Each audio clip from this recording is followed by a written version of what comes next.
কলিয়াবৰৰ বৰঘুলিত সন্ধানহীন কিশোৰীৰ মৃতদেহ উদ্ধাৰক লৈ ব্যাপক চাঞ্চল্য প্ৰতিবেশীৰ ঘৰৰ পিছফালে গাঁতত পুতি থোৱা অৱস্থাত উদ্ধাৰ কৰা হৈছে কিশোৰীৰ মৃতদেহ কিশোৰীগৰাকীক দুৰ্বৃত্তই হত্যা কৰি পুতি পেলোৱাৰ সন্দেহ কৰা হৈছে উলুৱনি আৰু চুলুং আৰক্ষী উপস্থিত হ'ল আৰু উদ্ধাৰ কৰিলে মৃতদেহ ঘটনাস্থলীত উপস্থিত হৈ ঘটনাৰ বুজ ল'লে কলিয়াবৰ সমজিলা আৰক্ষী অধীক্ষকে আৰু সোমবাৰে পুৱাৰে পৰা সন্ধানহীন হৈ আছিল 2 নম্বৰ বৰঘুলিৰ কিশোৰীগৰাকী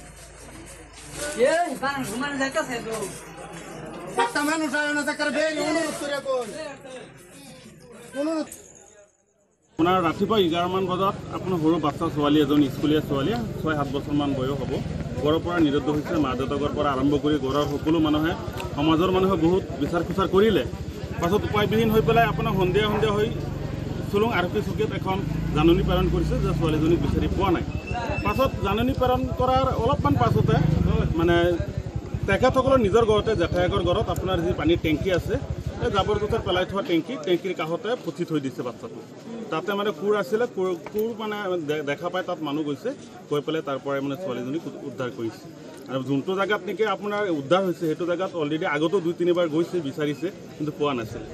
এতিয়া লগে লগে চৰুং আৰক্ষী চকী আমাৰ যি ডিষ্ট্ৰিক্টৰ আমাৰ এছডিপিঅ ছাৰ আৰু আমাৰ CI ছাৰ আৰু 2-3 থানাৰ আমাৰ আৰক্ষী বিষয়াসকল আহিছে ইয়াত বৰ্তমান তদন্ত চলি আছে মাৰ্ডাৰ হৈছে যে এইটো আপোনাৰ সম্পূৰ্ণভাৱে আমি ভাবিব পাৰিছোঁ মানুহজনক পুতি থৈ দিছে ছোৱালীজনী আজি পানীত পৰি মৰি গৈছে কথাটো বেলেগ এক্সিডেণ্ট হৈছে কথাটো বেলেগ অলৰেডি পুতি থৈছে পুতি থোৱা অৱস্থাত উদ্ধাৰ কৰিছে কিন্তু মাৰ্ডাৰ যে হৈছে সেইটো সম্পূৰ্ণভাৱে আমি আইডিয়া কৰিব পাৰিছোঁ মানুহে কৈ আছে ৰাইজেও কৈ আছে স্কুলে গৈছিলে স্কুলত যোৱা নাই আজি মানে স্কুল পঢ়ি আছে ৰানিং ষ্টুডেণ্ট হয় আপোনাৰ আইডিয়া 4-5ত পঢ়ি আছে